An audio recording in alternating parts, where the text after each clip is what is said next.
So I trust this has been helpful for you, and what questions do you have?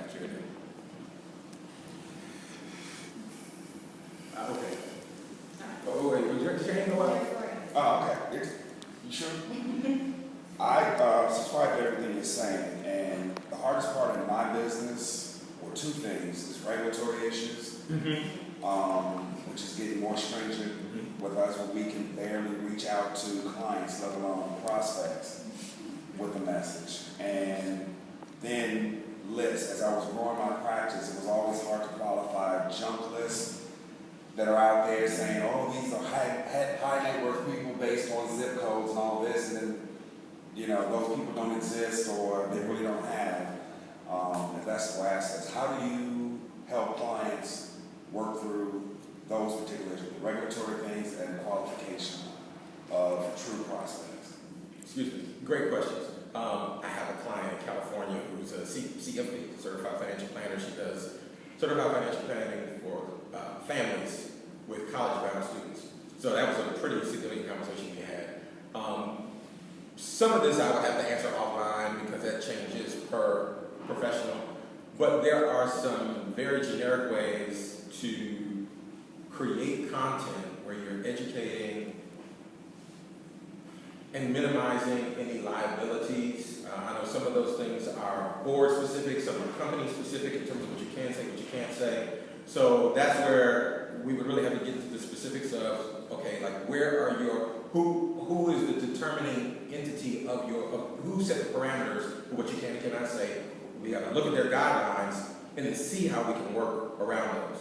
When it comes down to lists, I have a gentleman that I've worked with, a really reputable company, B&B director, his name is Ryan Berg. It's a quality company.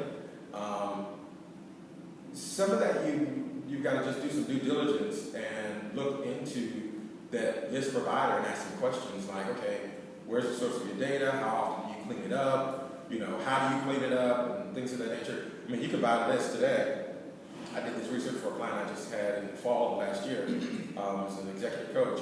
And so the first time I found some online services where you can actually, like you can buy a list. She bought a list of like 20,000 CPAs, right. But then you can submit that and it'll scrub the list for you in terms of email addresses.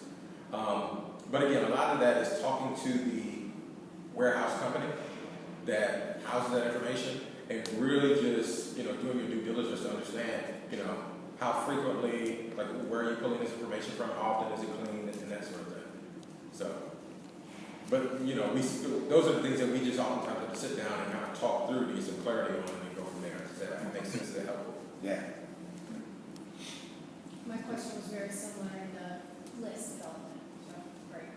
Okay. Now, and only because I'm at the difference in the two industries. Yes. Are you thinking more so about buying a list, or are you thinking in terms of, because my presentation was primarily about building a list from scratch as opposed to, okay. That's more what I'm doing, not necessarily buying a list. My work has been in developing it from scratch, through networking events, through, you know, introductions from other clients saying there's possible referrals from you, who are your colleagues, who are your friends, and everything.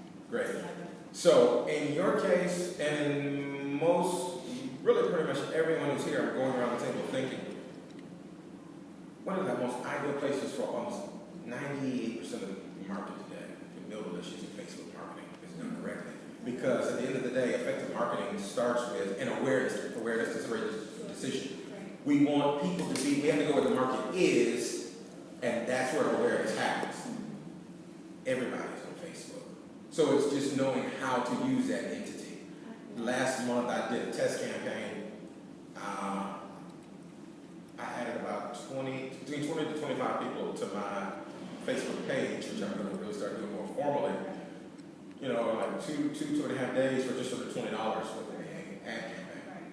So, yeah, it's just the secret to effective Facebook marketing is understanding. One of the biggest secrets is knowing how to target effectively. So you use Facebook audience insights to do the research to understand your market, and having appropriate offers that you know your market would be interested in. So, I'd like to talk to you. Okay. Do you handle social media marketing as part of your overall plan for clients? Yes, that is one of the things that, I'm right in the process. The new client that we picked up in the last 2 weeks, we're in the process, we just did some market research for her to help her understand who her ideal consumer is.